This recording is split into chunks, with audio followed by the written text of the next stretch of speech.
Hai, selamat datang kembali di channel Min Donghua. Di video kali ini kita akan melanjutkan cerita Donghua, Apotesis. Ayo nggak pakai lama-lama lagi, langsung aja ke ceritanya, cekidot. Bagaimanapun, wanita menawan yang hanya tahu bagaimana mengkhawatirkan dirinya sendiri. Saat ini, Xiao Yuqin berdiri di seberangnya, berdiri di panggung terkuat di medan perang impian ini. Mendengar kata-kata Xiao Yuqin yang hampir bercanda, Lo Shen sedikit terkejut.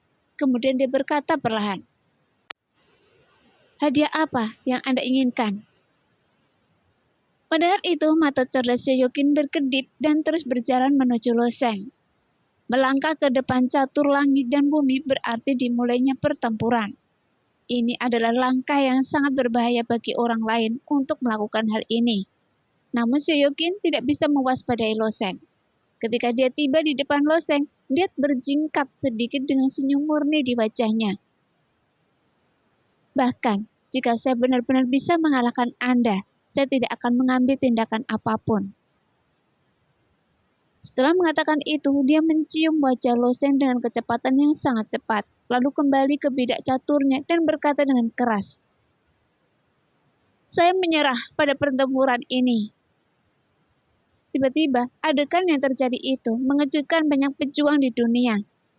Dia tidak hanya berinisiatif untuk mengaku kalah, tapi dia juga memberinya ciuman manis, yang membuat banyak orang langsung bingung. Bagaimanapun, pertarungan antara 10 orang ini terkait dengan masa depan dunia secara keseluruhan. Jika bukan karena medan perang impian, saya khawatir mereka benar-benar harus bertarung sampai mati. Lagi pula, tidak banyak orang yang benar-benar mengetahui hubungan antara Lo Shen dan Xiao Yuqin. Bagaimanapun, ketika gulungan itu dibuka, Lo Shen dan Xiao Yuqin dipisahkan oleh bidak catur. Hanya beberapa orang jenius yang pernah melihat Lo Shen dan Xiao Yuqin berinteraksi satu sama lain sebelumnya. Bahkan banyak orang yang awalnya menantikan pertarungan ini. Sebelumnya formasi pedang Xiao Yuqin bahkan memaksa Xuan Yuan Chen Feng mundur, sehingga banyak orang yang lebih optimis terhadap Xiao Yuqin. Bahkan ada yang mengira kekuatannya lebih unggul dari Qing Yu. Jadi semua orang menantikan Xiao Yuqin melawan Xuan Yuan Chen Feng. Kecuali formasi pedang Xiao Shihe. Xiao Yuqin tidak menunjukkan banyak kekuatan. Jika Lo Shen bisa memaksa keluar formasi pedang Xiao Yuqin yang sangat kuat, itu akan menjadi sorotan. Tapi wanita ini berlari dan mencium Lo Shen, kemudian langsung hilang. "Hei, Xiao Yuqin sangat berani. Ini depan seluruh dunia." Tapi adik perempuan baru saja mengaku kalah. Apakah ini benar-benar bagus? Sekelompok wanita di Menara Wuding juga berdiskusi. Mereka telah lama berada di alam Yiji sepanjang tahun dan jarang keluar jalan-jalan. Melihat adik perempuan junior mereka begitu berani, mereka semua terlihat sangat bersemangat. Adapun tuan mereka, wanita tua Wuding, dia tidak terlalu banyak berkomentar tentang kesediaan Xiao Yuqin untuk mengaku kalah. Karena dia cukup puas bahwa Xiao Yuqin dapat masuk ke 10 besar. Belum lagi ada pengurangan takdir tertentu dalam pertempuran 10 orang saat ini. Jadi langkah yang dapat diambil Xiao Yuqin adalah takdirnya sendiri dan dikendalikan oleh dirinya sendiri. Tuan Istana ke-9 dari Tanah Suci Yuqin diam-diam melirik ke arah Neng Yudi pada saat ini. Tampaknya istri pertama Lo Shen sangat marah. Jadi Tuan Istana ke-9 secara rasional memilih untuk tetap diam. Bagaimanapun, perselisihan di kalangan anak muda menjadi semakin rumit. Ketika Lo Shen kembali ke bidak catur, pertarungan berikutnya dimulai. Di pertarungan berikutnya, Ku Deng berhadapan dengan Li Qianhan. Meskipun Li Qianhan sebelumnya kalah dari Lo Shen dengan satu pukulan, bagaimanapun juga dia adalah seorang penganut Tao kedua setelah Xuan Yuan Chen Feng. Jika dia menggunakan kekuatan penuhnya, kekuatannya tidak boleh diremehkan. Setelah pertempuran ini, Li Qianhan secara alami ingin mengembalikan wajah yang hilang sebelumnya. Meskipun Ku Deng telah menunjukkan kekuatan yang baik sebelumnya. Tapi Li Qianhan masih tidak menganggapnya serius. Bahkan seluruh keluarga Li berharap Li Qianhan bisa meraih kemenangan besar. Segera setelah pertempuran dimulai, Li Qianhan bertarung dengan mantap, menggunakan tebasan kaitan keluarga Li. Dan pada saat yang sama, dia menggunakan Doyun miliknya sendiri. Namun tidak apa-apa bagi Li Qianhan untuk tidak mengorbankan Doyun. Ketika dia mengorbankan Doyunnya, dia ditekan oleh Kudeng di tempat bersama Buddha tertinggi Do, dan dia dikalahkan lagi. Kali ini, Li Qianhan sangat tertekan hingga dia ingin muntah darah. Dia selalu menganggap Sun Yuan Chenfeng sebagai satu-satunya musuhnya dan tidak pernah memperhatikan penganut toh lain di alam semesta. Tapi sekarang, Li Qianhan memahami kebenaran bahwa ada orang yang lebih kuat darinya di luar dunia. Shinto yang dia praktekkan adalah Shinto setan gila. Itu adalah Shinto yang mengambil pendekatan eksentrik dan metodenya sendiri sangat paranoid. Namun, ketika Anda bertemu dengan dosi seperti Kudeng, orang yang mengujinya tidak dapat diduga, tetapi efeknya sangat terbatas. Tidak peduli kekuatan magis apa yang digunakan Li Qianhan, itu akan dipatahkan oleh Kudeng. Jadi bisa dikatakan, Kudeng tidak berinisiatif menyerang sekalipun, melainkan menunggu Li Qianhan menyerang sebelum menggunakan kekuatan magisnya untuk melakukan serangan balik. Jadi kekalahan Li Qianhan dari Kudeng kembali mengecewakan keluarga Li. Dan kali ini, leluhur keluarga Li tetap diam. Diam-diam dia menghitung sesuatu. Faktanya, dengan kekuatan tempur dosi saat ini, itu bukanlah kekuatan yang besar. Sama seperti Li Qianhan, bahkan jika dia berusaha sekuat tenaga, dia mungkin tidak bisa melawan yang kuat di alam transformasi dewa. Tapi sekarang, 10 penganut toh ini mewakili nasib kekuatan utama di dunia. Lagi pula, ada sejenis pohon di alam semesta bernama Daigomu, dan dibutuhkan waktu ribuan tahun hingga pohon ini terbentuk. Jika badan kayu ini dipotong dengan pisau, maka kayu dogo akan mengembun menjadi kristal dogo, yang mempunyai wangi yang aneh dan merupakan sejenis obat suci untuk penyembuhan. Terus terang, saat kayu dogo ini merasakan krisis setelah terkena pisau itu, dia mengeluarkan kristal dogo untuk menghangatkan dirinya.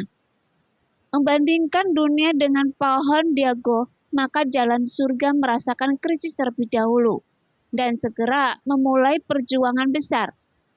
Setelah krisis datang, metode penyelamatan diri yang dikeluarkan adalah yang hebat dalam pertempuran dunia besar, dan bahkan dipilih melalui kompetisi. Jadi jenius setara dengan kristal dogo.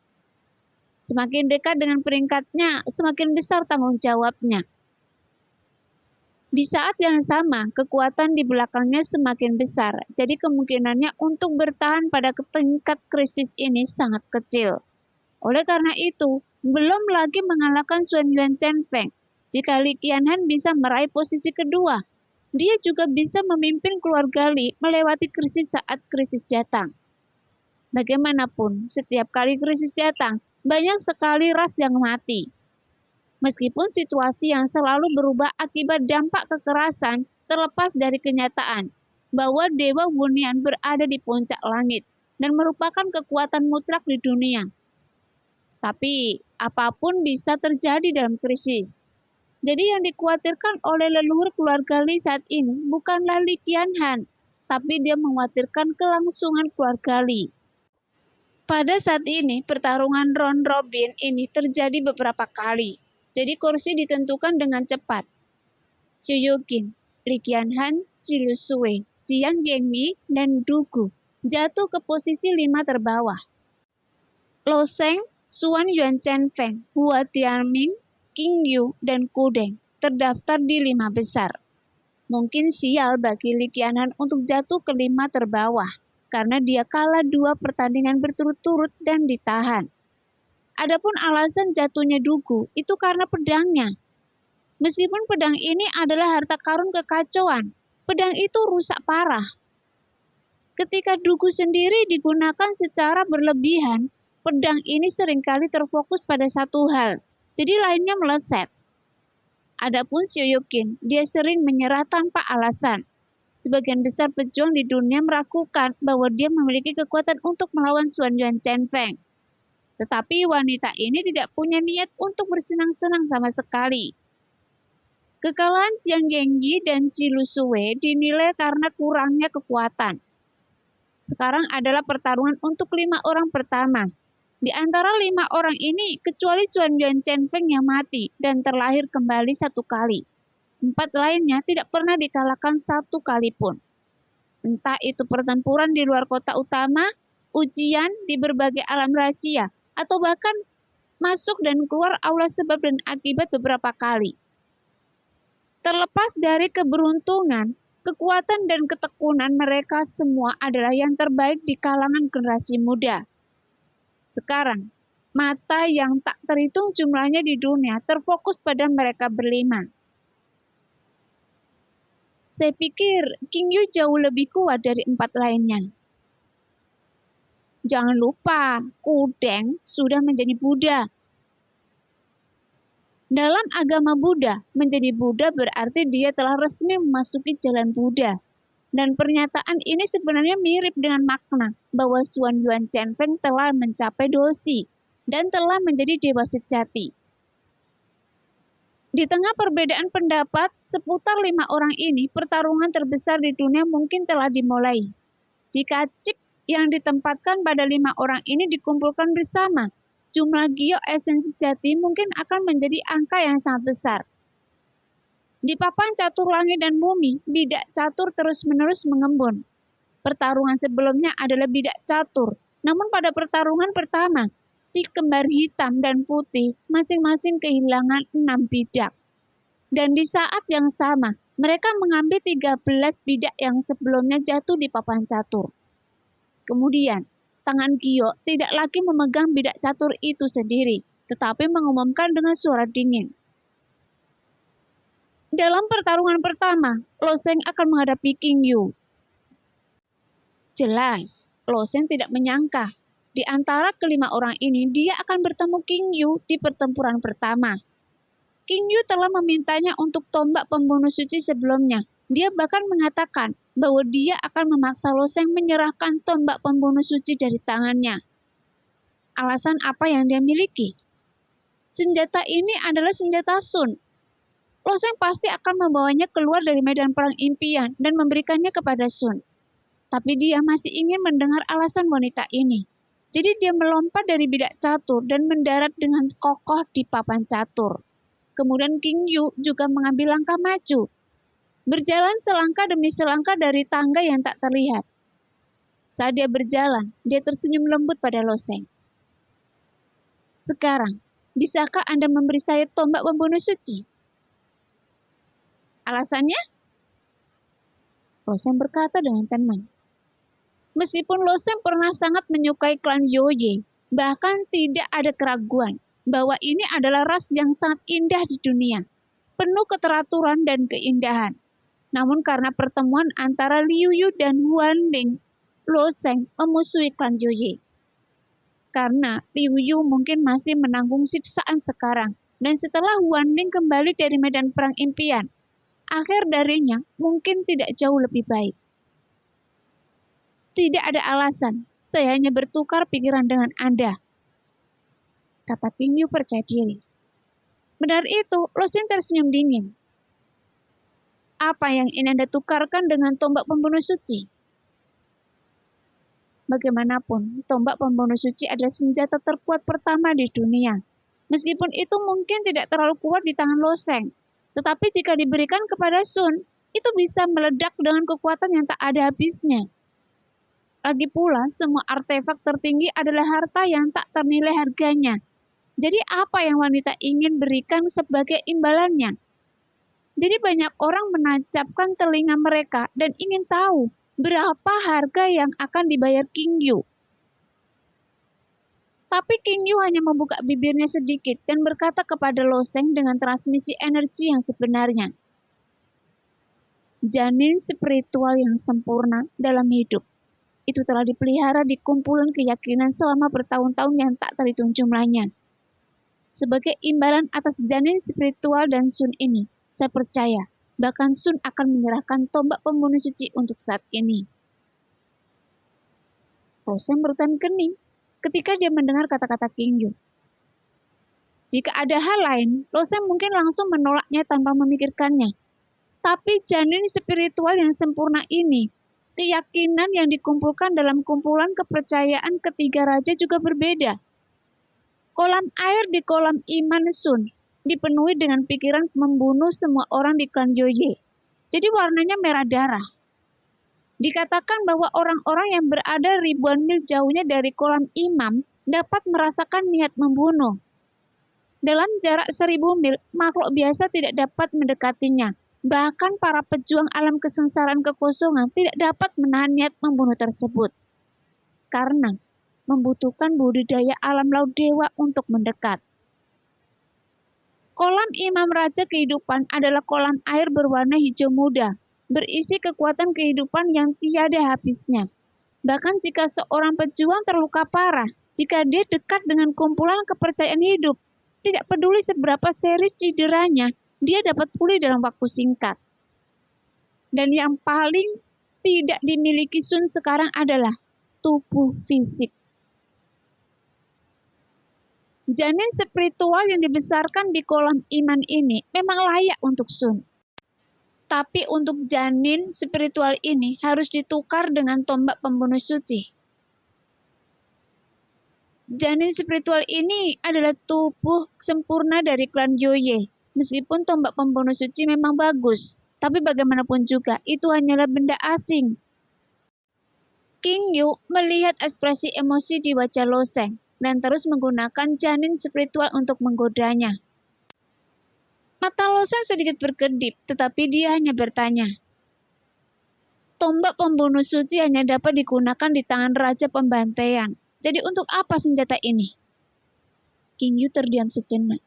Tentu saja dia menolak memberitahu Lo Sheng alasan sebenarnya, dan dia hanya berkata, senjata ini sangat berguna bagi saya. Saat menghadapi pertanyaan Lo Sheng, ada sedikit kemarahan di wajah King Yu. Saya hanya ingin bertanya, apakah Anda akan menukarnya? Tidak. Sebuah senyum licik muncul di wajah Lo Sheng. Meskipun tombak pembunuh suci memang kuat, tapi rata-rata anggota klan Yoye tidak bisa memanfaatkan kekuatan sepenuhnya. King Yu mengatakan bahwa ada janin spiritual yang sempurna di kolam iman. Meskipun Lo Sheng mempercayainya untuk saat ini, tetapi bahkan jika dia menyerahkan senjatanya kepada King Yu di sini, apakah King Yu akan dengan patuh mengirimkan janin spiritual tersebut sesuai kesepakatan? Jelas, Lo Sheng bukan anak berusia 3 tahun. Jadi dia sudah mengambil keputusan sekarang dan langsung menolak pertukaran wanita ini. Pada saat yang sama, Lo Sheng juga ingin mendapatkan beberapa informasi berguna dari mulut wanita ini. Namun wanita ini memiliki mulut yang sangat buruk dan dia menolak untuk mengungkapkan tujuannya. Wanita ini menggunakan kekuatan kehidupan dan merupakan dosi yang tiba-tiba muncul dari klan Yoye. Lo Sheng juga memiliki beberapa spekulasi tentang asal-usulnya. Mungkin ini adalah pengaturan raja kehidupan yang sangat diam. Tapi apa sebenarnya pengaturan raja kehidupan? Apakah itu berbahaya? Dan Lo Sheng masih belum bisa memutuskan. Tapi bagaimanapun juga lebih baik berhati-hati. Ketika dia kembali ke dunia luar, dia bisa membuat rencana dengan Sun. Jika Sun bersedia menukar tombak pembunuh suci, itu tidak akan terlambat. Tentu saja, Lo Sheng tidak tahu bahwa wanita yang berdiri di depannya adalah Raja Kehidupan Ying sendiri.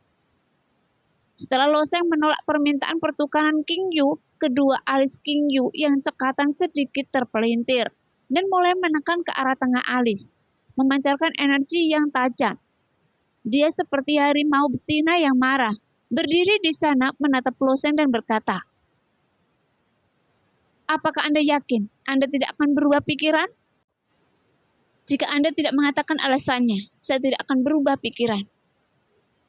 Kata Lo Sheng sambil tersenyum dan ringan. King Yu kemudian berkata dengan lemah, itu sangat bagus. Karena Lo Sheng menolak untuk patuh, King Yu tidak akan membuang waktu bersamanya. Tapi saat mereka berdua berbicara di sini, di luar gulungan ada beberapa prajurit tidak tahu apa yang sedang terjadi, dan mereka menebak apa yang mereka berdua bicarakan. Bukankah King Yu ini juga tertarik pada Loseng? Sejujurnya, Loseng terlalu beruntung dengan bunga persik. Tidak heran, Ji Liangseng yang menggunakan bunga persik sebagai panduan untuk menarik Loseng ke dalam mimpi bunga persik gagal. Namun di tengah diskusi ini, percakapan antara keduanya berakhir dan King Yu tiba-tiba melancarkan serangan terhadap Loseng. Dalam pertempuran sebelumnya, King Yu telah disiram dengan kekuatan kehidupan, melahirkan semua jenis tanaman asing di dunia untuk bertahan dan melawan musuh. Tapi sekarang, King Yu telah mengubah metodenya dan dia berkata, "Saya selalu merasakannya, kekuatan kehidupan adalah kekuatan yang paling murni, karena dapat melahirkan segala sesuatu dan menghidupkan kembali bumi." Saat dia berbicara, dia mengulurkan kedua tangannya. Tangan kirinya putih dan bulat, dan setiap inci kulitnya memancarkan cahaya hijau muda, dipenuhi dengan nafas kehidupan yang kuat. Nafasnya begitu manis sehingga Loseng merasakan perasaan vitalitas yang menyegarkan. Hanya dengan melihatnya, tapi kulit di tangan kanan King Yu kuyup, dengan kerutan dan retakan yang tidak menyenangkan. Dan ada semburan energi kematian hitam.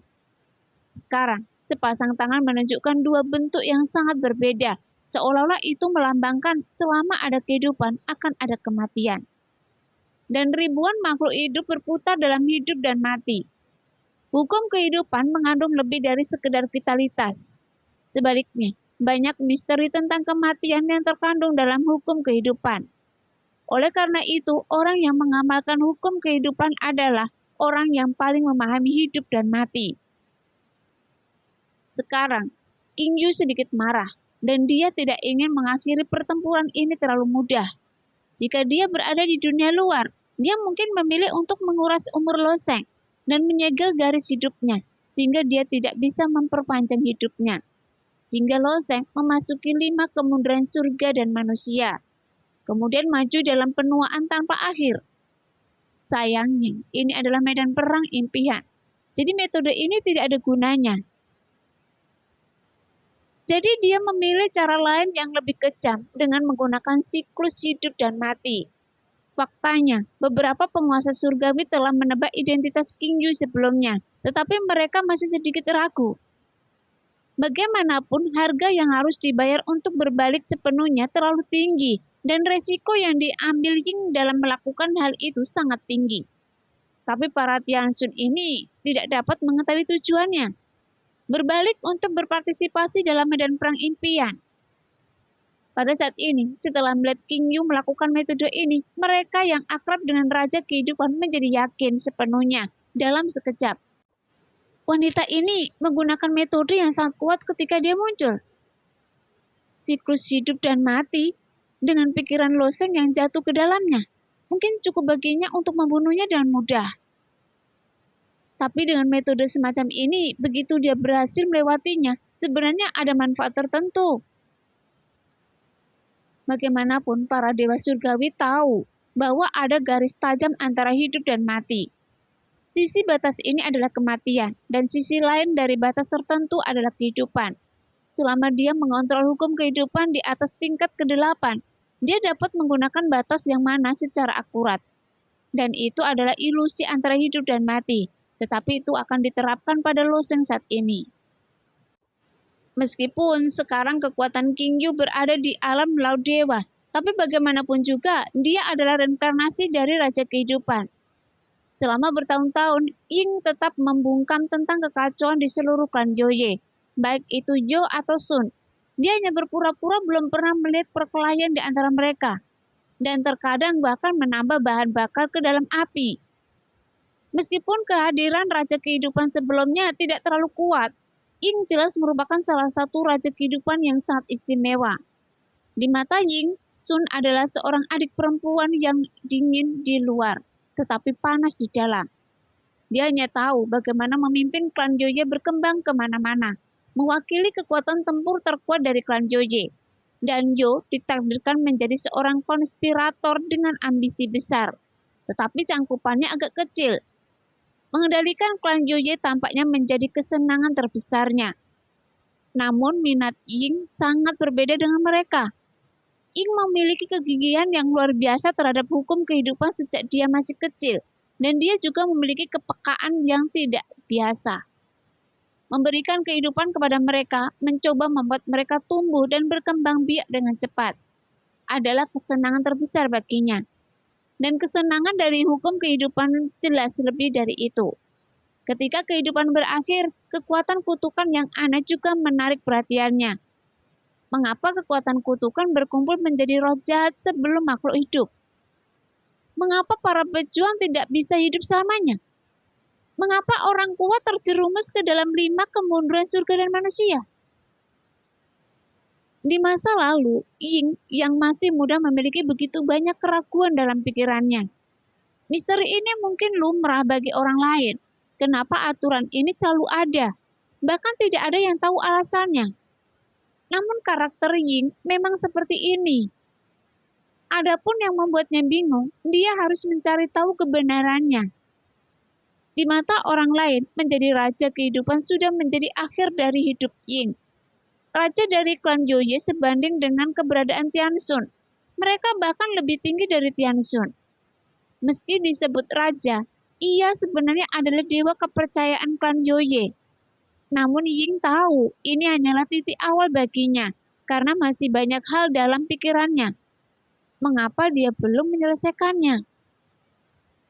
Hanya karena dia naik menjadi raja kehidupan, pemahamannya tentang hukum kehidupan menjadi semakin mendalam dari hari ke hari.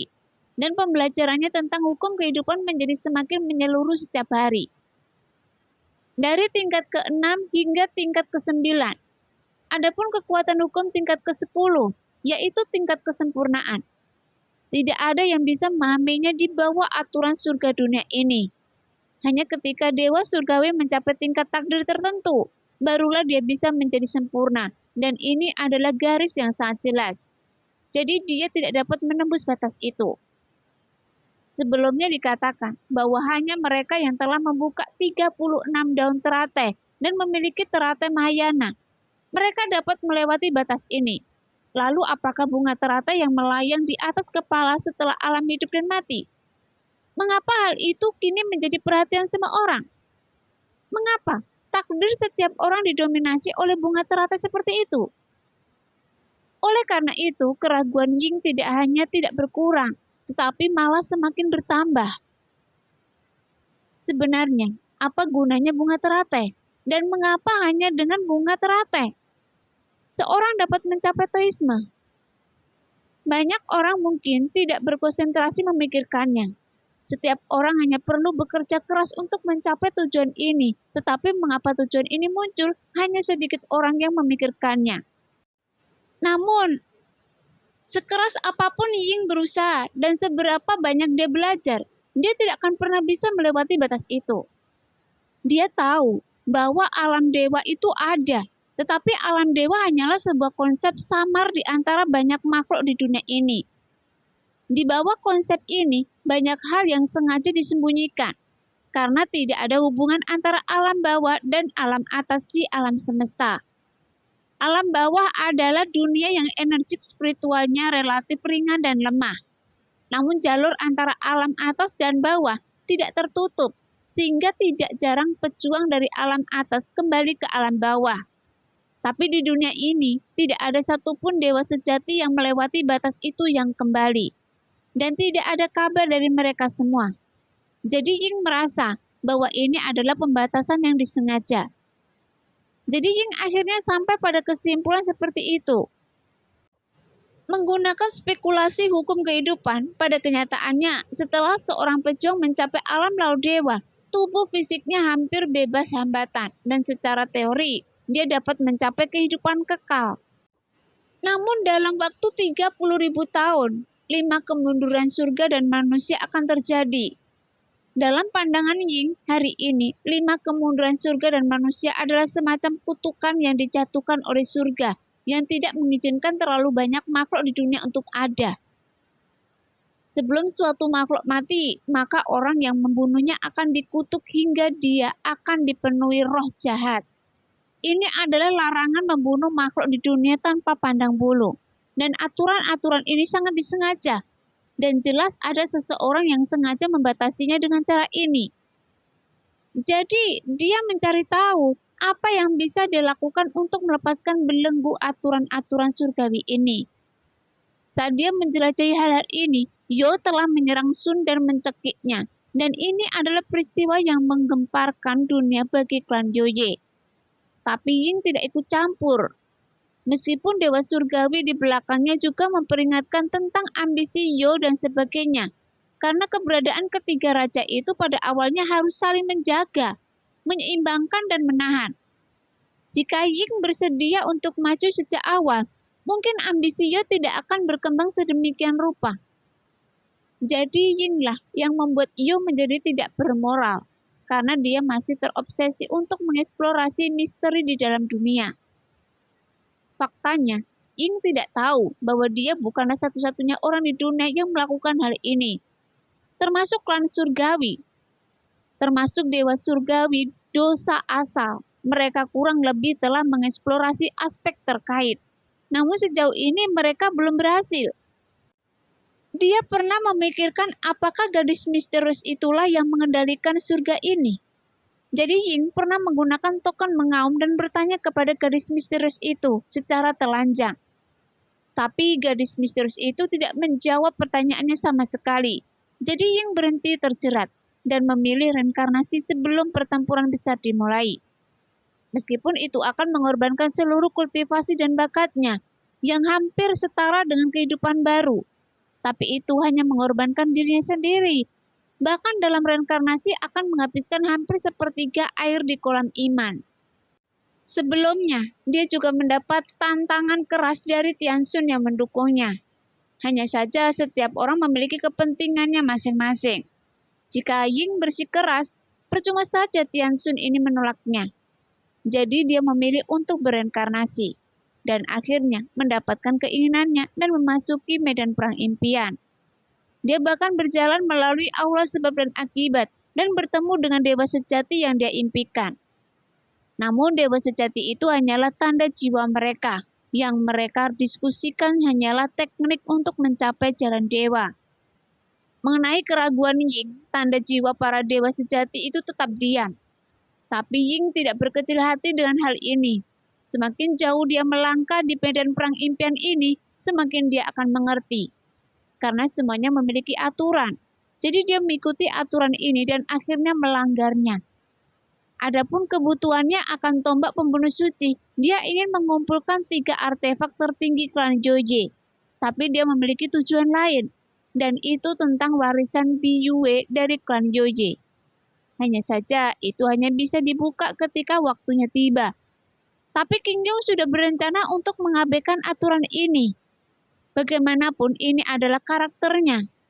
Begitu dia memutuskan sesuatu, dia harus menyelesaikannya.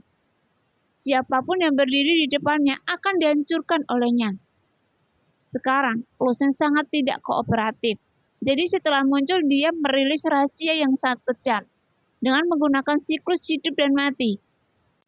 Ketika keajaiban muncul di tangannya, roda hitam putih berputar. Lusen telah memimpin dan mulai mundur dengan cepat. Karena hukum kehidupan memberi Lusen perasaan yang sangat aneh. Dan dia hampir ingin menghindari hal semacam ini sebagai refleks yang terkondisi. Hanya saja, meskipun Lusen mundur dengan cepat, roda 2 warna itu bergerak. Dan secara teori tidak mungkin untuk menghindarinya. Jadi hampir dalam sekejap mata, Lusen terperangkap dalam roda 2 warna ini. Sehingga senyuman tipis muncul di wajah King Yu. Pada saat ini, 2 warna berbeda muncul di pupilnya. Satu mata berwarna hitam, memancarkan aura kematian yang kuat, dan mata lainnya berwarna hijau muda yang penuh dengan kehidupan. Nikmatilah. Dia tidak mempertimbangkan prinsip-prinsip ini sama sekali setelah berbalik. Meskipun dia tidak memiliki kekuatan yang sama seperti sebelumnya. Pemahamannya tentang hukum tetap dipertahankan sepenuhnya. Oke deh kakak, sampai di sini dulu cerita kali ini. Terima kasih yang sudah selalu mendukung channel Mimin. Semoga kakak semua selalu dalam keadaan sehat dan dilancarkan rezekinya. Amin.